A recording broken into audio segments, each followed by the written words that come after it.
সবাইকে আবারও স্বাগতম নতুন ভিডিও টিউটোরিয়াল সিরিজে। আমরা ইন্ট্রোডাক্টরি ভিডিওতে দেখেছি যে কিভাবে আমরা HTML ব্যবহার করতে পারি এবং HTML এর বিস্তারিত আমরা জেনেছি এবং HTML সম্পর্কে ডিটেল জানার চেষ্টা করেছি, যেটা থিওরি হিসেবে আমরা নিতে পারি। সো থিওরি হিসেবে যেগুলো নেওয়া যায় HTML-কে ব্যবহার করার জন্য, সেগুলো আমরা ইন্ট্রোডাকশন ভিডিওতে খুব ভালোভাবে দেখতে পেয়েছি। সো HTML শেখার আজকে আমাদের প্রথম পর্ব, এবং প্রথম পর্বে যাওয়ার আগে আমরা আগেই জেনেছি, তবুও আমি আরও একবার বলে নিচ্ছি যে HTML-কে ঠিকমতো প্রসেস করার জন্য বা ঠিকমতো আমাদের শেখার জন্য কিছু কিছু প্রিরিকুইজিট আছে। যেমন আমাদের লাগবে হচ্ছে একটি উইন্ডোজ ব্রাউজার, এবং সেই ব্রাউজারটা অবশ্যই গুগল ক্রোম অথবা ফায়ারফক্স অথবা ইন্টারনেট এক্সপ্লোরার হতে পারে বা ইন্টারনেট এজ হতে পারে। সো মডার্ন হিসেবে আমরা গুগল ক্রোম এবং ফায়ারফক্স এই দুটাই ইউজ করে থাকি, এবং এই দুটাই আমরা ইউজ করব বিকজ এই দুটাতে লেটেস্ট ভার্সন বা লেটেস্ট টেকনোলজিগুলো আমরা পেয়ে থাকি। সো এরপরে আমাদের এডিটর, আপাতত আমাদের একটি ব্রাউজার এবং আমরা এডিটর একটি চুজ করতে পারি, এবং এই দুটা জিনিস এডিটর এবং ব্রাউজার দিয়ে আমরা HTML CSS কোড করতে পারবো এবং সেগুলোকে রান করতে পারবো ব্রাউজারে। সো আমাদের এডিটরের মধ্যে আমি ইউজ করি পার্সোনালি সাবলাইম টেক্সট। সো এটি হচ্ছে একটি সাবলাইম টেক্সট, এখানে দেখতে পাচ্ছেন সাবলাইম টেক্সট লেখা। আমি সাবলাইম টেক্সট 3 ইউজ করছি, এবং এইগুলা আমি বেশি ইউজ করে থাকি আসলে সাবলাইম টেক্সট। এরপরে আছে হচ্ছে ভিজুয়াল স্টুডিও কোড। সো এখানে দেখছেন ভিজুয়াল স্টুডিও কোড আমি ইউজ করে থাকি, এবং এটা রিঅ্যাক্টের জন্য আমি ইউজ করি। সো এগুলো আমরা দেখছি না, আপাতত আমরা জাস্ট দেখলাম যে ভিজুয়াল স্টুডিও কোডও আমরা ইউজ করতে পারি। এছাড়াও আছে হচ্ছে অ্যাটম এডিটরটাও আপনারা ইউজ করতে পারেন। এক্ষেত্রে আপনারা সুবিধা পাবেন। আমরা 3টা ব্রাউজার আমি ইউজ করে থাকি সাধারণত। সো এই 3টা ব্রাউজারে আপনি বিভিন্ন রকমের সুবিধাও পেয়ে থাকবেন, শর্টকাট এবং অন্য অনেক কিছুই এখানে মোটামুটি প্রায় সব কিছুই পাওয়া যায়। সো আমি সাধারণত সাবলাইম টেক্সট খুব বেশি ইউজ করি, এবং এরপরে ভিজুয়াল স্টুডিও কোডটা খুব বেশি ইউজ করি। এছাড়াও আমি অ্যাটমটা ইউজ করি। সো আমি যেগুলো ইউজ করি সেগুলো আপনাদেরকে দেখালাম। টাইম টু টাইম আমি সাবলাইম টেক্সট অথবা ভিজুয়াল স্টুডিও কোড অথবা ব্র্যাকেট বা অ্যাটম ইউজ করতে পারবো। আপনারা অ্যাটম বা নোটপ্যাড প্লাস প্লাসও ইউজ করতে পারেন, কোনো সমস্যা নাই আপাতত। সো আমি আসলে অ্যাটম এবং ভিজুয়াল স্টুডিও কোড এই দুটাই আমি কেটে দিচ্ছি, বিকজ আমি ইউজ করি হচ্ছে সাধারণত সাবলাইম টেক্সট। সো এটা মিনিমাইজ করে দিলাম, এবং এইখানে আমরা ইউজ করে থাকি হচ্ছে গুগল ক্রোম। আমরা ইউজ করব গুগল ক্রোম এবং ফায়ারফক্স। সো এটা হচ্ছে আমাদের প্রিরিকুইজিট, আমাদের কোড করতে হলে এটা আমাদের লাগবে। সো এছাড়াও আমাদেরকে কিছু কাজ করে নিতে হবে। লাইক আমরা যদি এইখানে যাই এবং ফাইল অপশান লিখে সার্চ দিই, ফাইল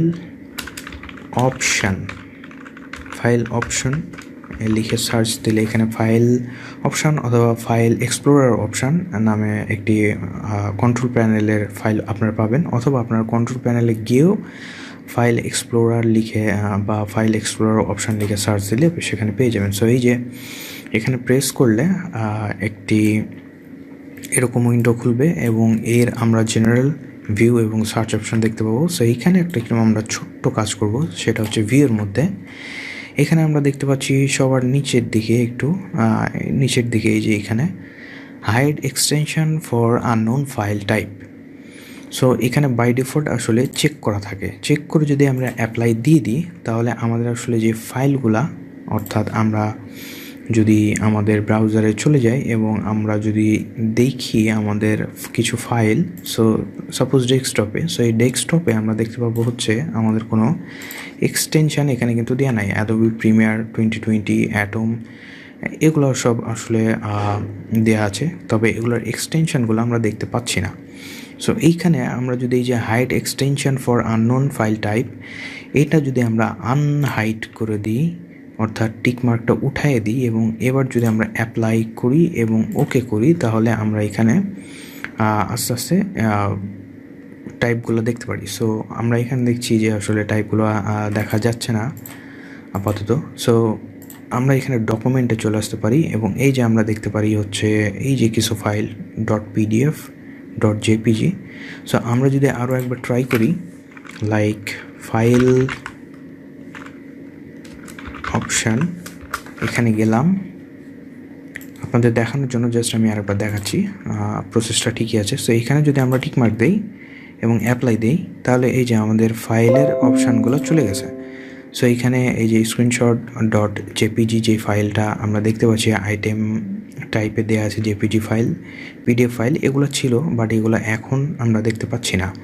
সো আমরা এখানে ফাইল অপশানে যাব, আবার ফাইল অপশান।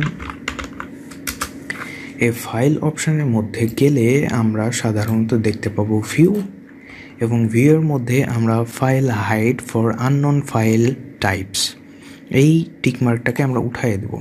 উঠায়ে দিয়ে যদি অ্যাপ্লাই ক্লিক দিই এবং ওকে দিই, তাহলে এই যে এখানে আমরা আবার .jpg .pdf এবং অন্যান্য ফাইল টাইপগুলো আমরা দেখতে পারবো আস্তে আস্তে। সো এতটুকু আমাদের করে নিতে হবে আমাদের প্রিরিকুইজিট হিসেবে কাজ করার জন্য। সো কেটে দিলাম। সো এরপরে আমাদের কম্পিউটারের যে কোনো একটি জায়গায় আমরা HTML ফাইল ক্রিয়েট করতে পারি এবং HTML ফাইলের মধ্যে আমরা কোড করতে পারি HTML। সো আমরা সাধারণত যদি ওপেন করি, এখানে আমাদের অনেক অপশান থাকে, লাইক দিস পিসি, এবং এর মধ্যে ডেস্কটপ এবং ডকুমেন্ট, ডাউনলোড, ভিডিওস, অনেক কিছু থাকে। সো এরপরেও আমাদের ড্রাইভারগুলো থাকে সিডি। সো এখানে যে কোনো একটাতে আপনারা ডেস্কটপেও করতে পারেন, আপনারা ডকুমেন্টেও করতে পারেন, আবার আপনারা সি ড্রাইভেও করতে পারেন, আপনারা ডি ড্রাইভেও করতে পারেন। সো আমি আসলে হয়তো ভবিষ্যতে ডি ড্রাইভে করব, কারণ ডি ড্রাইভে আমার সব ইয়েগুলো থাকে, ফাইলগুলো, অফিসিয়াল এরকম ফাইলগুলো ওয়েব ডিজাইন ডেভেলপমেন্টের থাকে। বাট আপাতত আপনারা যে কোনো জায়গায় এই কাজটি করে থাকতে পারবেন। সো আমরা যদি এখন ডেস্কটপে ক্লিক করি, ওকে, এই ডেস্কটপে আমরা ক্লিক করলাম, অথবা আমরা যদি ব্যাকে যাই সাপোজ, অথবা কেটে দিই, কেটে দিয়ে আমরা যদি ওপেন করি, এবং ওপেন করার পরে আমরা এখানে দেখতে পারবো হচ্ছে ডেস্কটপ। সো এই ডেস্কটপে আমরা ডবল ক্লিক করব এবং এইখানে আমরা একটি ফোল্ডার ক্রিয়েট করব। প্রথমে ফোল্ডারটির নেম দিই হচ্ছে,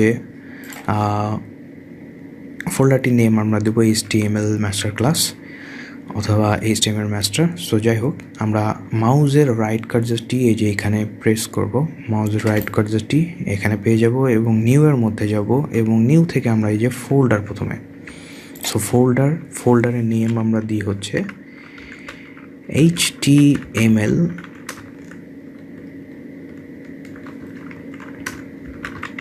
master class. So master class. So দেখুন, আমি এক একটা ওয়ার্ডকে প্রথমে ছোট হাতের শুরু করলেও পরবর্তীতে ওয়ার্ডগুলোকে বড় হাতে লিখেছি। সো এটাকে ক্যামেল কেসে লেখা বলে। সো এইভাবে লেখার প্র্যাকটিস করা ভালো। সো HTML মাস্টার ক্লাস একটি ফোল্ডার আমি ক্রিয়েট করে ফেললাম, এন্টার প্রেস করি। সো এন্টার প্রেস করলাম, এরপরে আমরা ডাবল ক্লিক করে এর মধ্যে ঢুকবো, এবং এই পরে আমরা একটি HTML ফাইল ক্রিয়েট করব।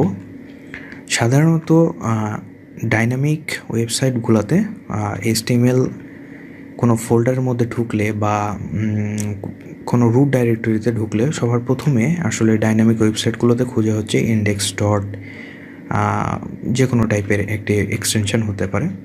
সো সেই জন্য আমরা একটি ইন্ডেক্স ফাইল আপাতত ক্রিয়েট করব এবং আমাদের ফাইল টাইপ হবে হচ্ছে HTML। সো আমরা অন্য নামও দিতে পারি, বাট আমরা ইন্ডেক্স ডট HTML অথবা HTM, অনেকে HTM দেয়, বাট আমরা স্ট্যান্ডার্ড মেনটেন করার জন্য HTML দেব।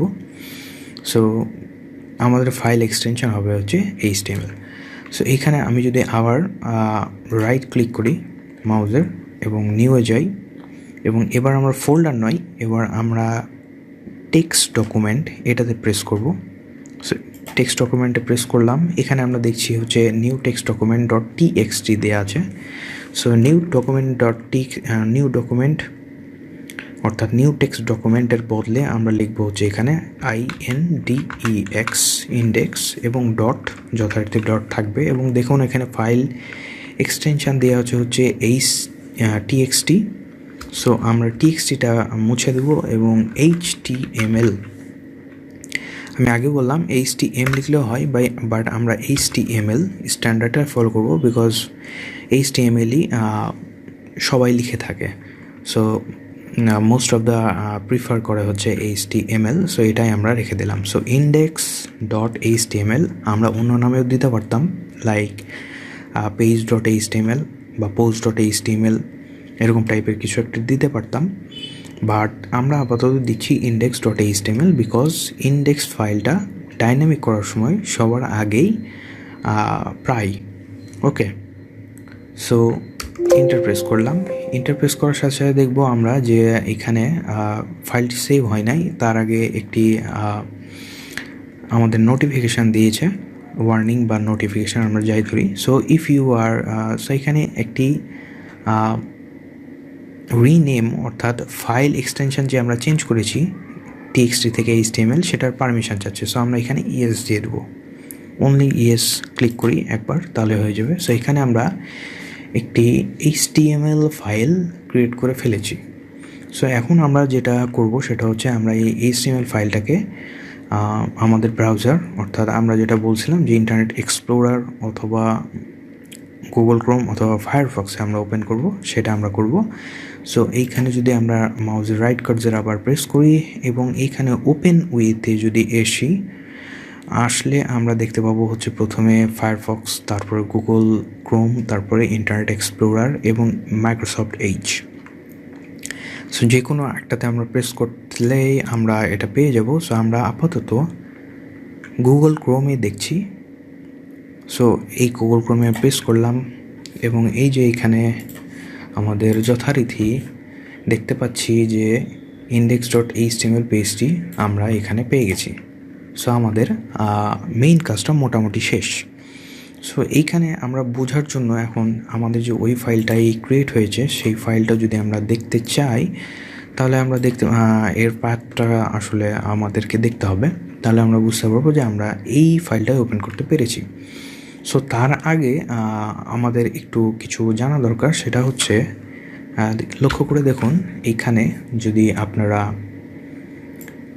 দেখেন। সো এইখানে এই যে একটি টাইটেল বার আমরা দেখতে পাচ্ছি, সাধারণত ওয়েবসাইটের টাইটেলগুলো এখানে আমরা দেখতে পাই। সো ওয়েবসাইটের টাইটেলগুলো আমরা টাইটেল বারে পাবো, এটাকে বলা হয় হচ্ছে টাইটেল বার, এবং ওয়েবসাইটের বিভিন্ন পেজের টাইটেলগুলো এখানে শো করে। এছাড়াও আমরা যেটা দেখতে পাচ্ছি সেটা হচ্ছে আমাদের URL বা পাথ। সাধারণত এটি যখন ইন্টারনেটে আমরা কাজ করব অথবা আমরা যখন সার্চ দিই গুগলে, তখন এটাকে URL হিসেবে এখানে আমরা পেয়ে থাকি URLগুলা, অর্থাৎ www.googlechrome.com। এরপরে আমরা বিভিন্ন রকমের ইমেজ সার্চ করি, সার্চ করি, সেগুলো থাকে এখানে। আর আমরা এখন যেহেতু লোকাল হোস্টে বা আমাদের অফলাইনে, লোকাল হোস্ট না, আমরা অফলাইনে আপাতত কাজ করছি। সো অফলাইনে আমরা এইখানে এই যে ফাইল পাথটা পেয়ে যাচ্ছি। সো ফাইল পাথটা যদি আমরা এখানে দেখি, সেটা হচ্ছে সি ড্রাইভের মধ্যে ইউজার এবং ইউজারের মধ্যে ইমতিয়াজ, এবং এর মধ্যে ডেস্কটপ, এবং ডেস্কটপের মধ্যে HTML মাস্টার ক্লাস, আমরা যে ফোল্ডারটা ক্রিয়েট করেছিলাম ডেস্কটপের মধ্যে, সেই যে HTML মাস্টার ক্লাস এবং index.html।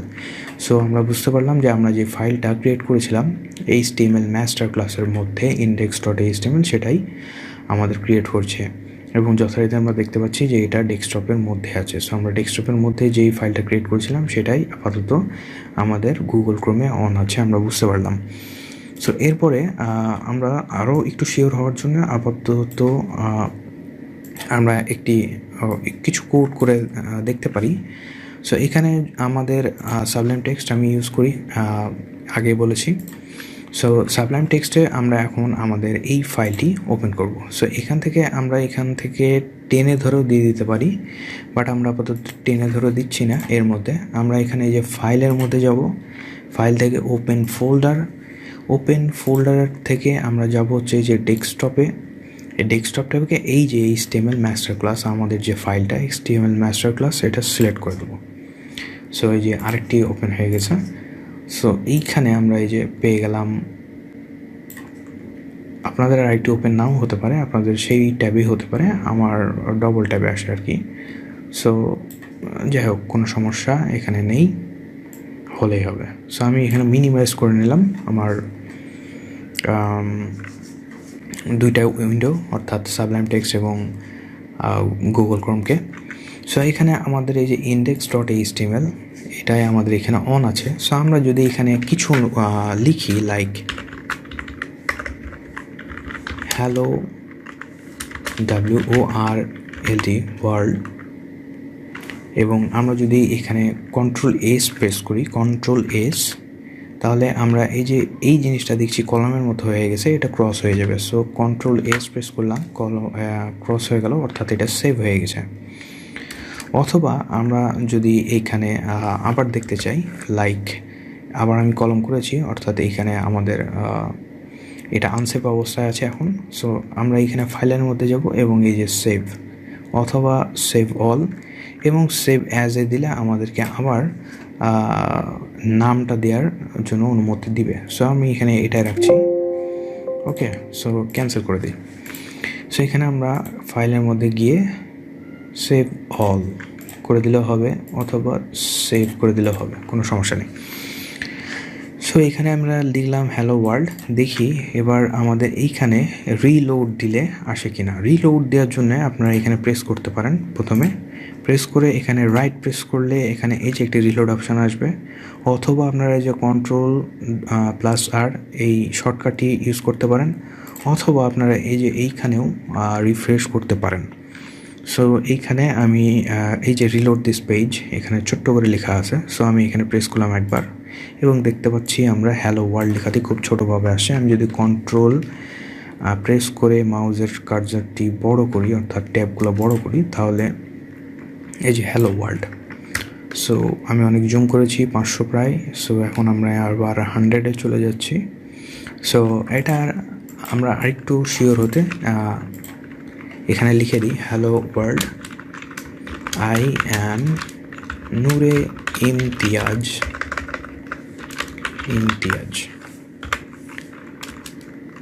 I am learning HTML5। So এখানে যথারীতি আমরা আবার Ctrl+S অথবা সেভ। সো এখানে যদি আমরা আবার রিফ্রেশ দিই তাহলে দেখতে পারবো যে hello world, I am Noore Imtiaz এবং I am learning HTML5। So দেখতে পাচ্ছি যে আমরা এখানে আসলে এই যে কাজটা আমরা করতে পারছি। সো নিশ্চয়ই দেখতে পাচ্ছেন আপনারা। সো এখানে অন্তত বুঝে যাওয়ার কথা যে আমরা আসলে একদম মেইন ফাইলেই আছি। সো এগুলো আমি সব কেটে দিচ্ছি এবং এইখানে যে এই যে HTML মাস্টার ক্লাস, এটা আমি রিমুভ করে দিই এবং রাইট কার্সারটি এখানে প্রেস করে এখানে আমি রিমুভ করে দিলাম। এরপরে যদি আমি এখানে এই যে HTML মাস্টার ক্লাস, সো ডেস্কটপের মধ্যে HTML মাস্টার ক্লাস, এটাকে আমি যদি এখানে এনে ছেড়ে দিই, তবুও এই যে একই কাজ করছে। সো এখানে যদি আমি আই অ্যাম লার্নিং এটা বাদ দিয়ে দিই এবং এতটুকু রাখলাম, Ctrl+S প্রেস করি, এবার Ctrl+S সেভ হয়ে গেছে। এবার যদি আমি দিই তাহলে এই যে hello world, I am Noore Imtiaz. লক্ষ্য করুন এখানে যদি আমি নতুন কিছু লিখি, like I am learning HTML5। So আমি সেভ করলাম না, এবার সেভ না করে যদি এখানে আমি রিফ্রেশ দিই, সেটা যেভাবেই হোক, আমি যদি আবার এখানে রিফ্রেশ দিই অথবা শর্টকাট Ctrl+Rও ইউজ করি, তবুও আমি দেখতে পারবো যে এখানে চেঞ্জ হচ্ছে না, এতটুকুটা আমরা পাচ্ছি না, বিকজ আমরা সেভ করে নাই। সো আমাদেরকে সেভ করতে হবে, এখানে সেভ, এবং সেভ করে এবার যদি আমরা রিফ্রেশ দিই তাহলে আমরা পেয়ে যাবো। সো যে কোনো একটি মেথড আপনারা ইউজ করতে পারেন এখানে। সো আই হোপ যে আপনারা বুঝতে পেরেছেন যে কিভাবে আমরা HTML ফাইল টেক্সট এডিটরে লিখতে পারি এবং একটি ফোল্ডার ক্রিয়েট করতে পারি এবং ব্রাউজারে সেটাকে শো করতে পারে। সো আমি আবার একটু 1 মিনিটের জন্য রিক্যাপ করছি। প্রথমে আমরা ডেস্কটপের মধ্যে HTML মাস্টার ক্লাস নামে একটি ফোল্ডার ক্রিয়েট করেছি। HTML মাস্টার ক্লাস নামে একটি ফোল্ডার ক্রিয়েট করেছি এবং তারপরে আমরা সেই ফোল্ডারটাকে ব্রাউজারে প্রথমে শো করেছিলাম। তারপরে আমরা সেটাকে আবার এডিটরে নিয়ে আসলাম এবং এডিটরে আমরা কিছু লিখলাম এখানে, এবং লেখার পরে সেটা আমরা সেভ করলাম ফাইলের মধ্যে গিয়ে, এবং সেভ করার পরে আমরা এখানে এসে রিফ্রেশ দিয়েছি এবং এতটুকু আমরা প্রিন্ট করাতে পেরেছি। সো আজকে এতটুকু করতে পারলে আই হোপ যে নেক্সট দিন থেকে আপনাদের HTML শিখতে কোনো সমস্যা হবে না। সো আজকে এতটুকুই রাখছি। টিউটোরিয়াল অনেক লম্বা হয়ে গেছে। সবাই ভালো থাকবেন, সুস্থ থাকবেন। আল্লাহ হাফেজ। ভিডিওটি ভালো লেগে থাকলে অবশ্যই লাইক করুন, কমেন্ট করে আপনার মতামত জানান, সাবস্ক্রাইব করুন এবং অবশ্যই বন্ধুর সাথে শেয়ার করতে ভুলবেন না।